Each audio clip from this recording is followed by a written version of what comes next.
Maduro foes to boycott vote, plan protest as Venezuela's divisions deepen. Caracas, Venezuela, CNN. After weeks of clashes and tensions, Venezuelans vote Sunday in a major poll that could mark a stark turning point for the country. President Nicolas Maduro has scheduled a vote that would allow him to replace the current legislative body, the National Assembly, with an entirely new institution known as the Constituent Assembly. Experts say the vote's outcome will be a foregone conclusion. Maduro will be able to consolidate political power.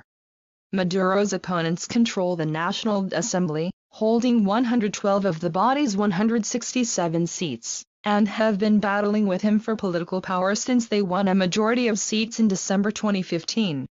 Before the winners of those elections took office, Maduro stacked the country's Supreme Court with loyalists to prevent his own impeachment. The proposed Constituent Assembly would be made up of 545 members, all nominated by Maduro's administration. Nominees include his wife, Celia Flores, and prominent loyalists such as former Foreign Minister Delcy Rodriguez and former Vice President Diosdado Cabello. The opposition hasn't submitted any candidates for the vote because it doesn't recognize the legitimacy of the election. Maduro foes aren't going to the polls and instead have scheduled a large protest in the capital, Caracas, for Sunday. Ultimately, Sunday's vote and the creation of Maduro's Constituent Assembly would give the president immense political power to revise the Venezuelan constitution. Maduro says the vote will help bring peace to a polarized Venezuela, with all branches of the government falling under the political movement founded by Maduro's late mentor and predecessor, Hugo Chavez. Critics in Venezuela and abroad argue a Maduro mandate would erode any last signs of democracy in the country. It would give the government the opportunity to turn Venezuela into a one-party state without any of the trappings of democracy, says Eric Farnsworth, Vice President of the Council of the Americas, a business association. U.S. President Donald Trump recently said in a statement that Maduro dreams of being a dictator. His administration sanctioned 13 Venezuelan leaders associated with Maduro this week. Mexico, Colombia and Panama followed with sanctions of their own against the same individuals, and Colombia said it won't recognize Sunday's vote results. The Organization of American States deems the vote illegal. Trump warned he would take further strong and swift economic action against Maduro after the vote, though his administration hasn't elaborated beyond saying all options are on the table. Venezuela's Ministry of Communication did not respond to CNN's requests for comment on the upcoming vote. Young Venezuelans have taken to the streets for months to protest the vote, known locally as La Constituent, or the Constituent. The Venezuelan National Guard and protesters clash nearly every day, and more than 110 Venezuelans have died. Many areas of Caracas were brought to a standstill Wednesday and Thursday after the opposition called for a 48-hour strike. Most of the city's main arteries were blocked off and the usual traffic congestion was nowhere to be seen. In contrast, many pro-government neighborhoods continued with business as usual.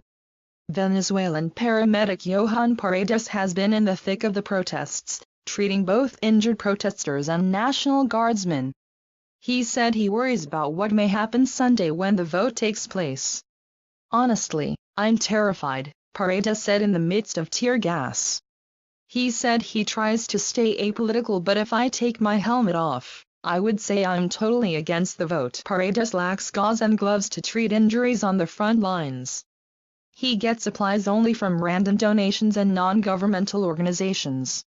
He uses a makeshift spray bottle to squirt an anti-acid liquid into people's mouths to ease the burning sensation of tear gas.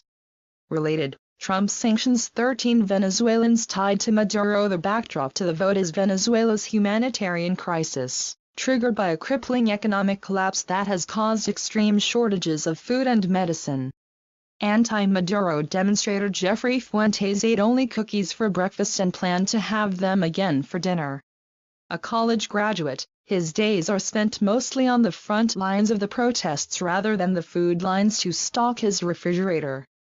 Related, Venezuelans scramble for food that's often out of reach. "We eat whatever we can get," said F. Since late last year, the opposition and Maduro government had been participating in peace talks organized by the Vatican and mediated by former Spanish Prime Minister José Luis Rodríguez Zapatero. The hope was that the two sides could reach some kind of accord to avoid Sunday's vote. But Zapatero indicated in a statement Saturday that the vote would go forward. On July 16, more than 7 million Venezuelans cast ballots in an unofficial vote against Maduro's Constituent Assembly. Maduro ignored the results of the vote, which was organized by opposition leaders.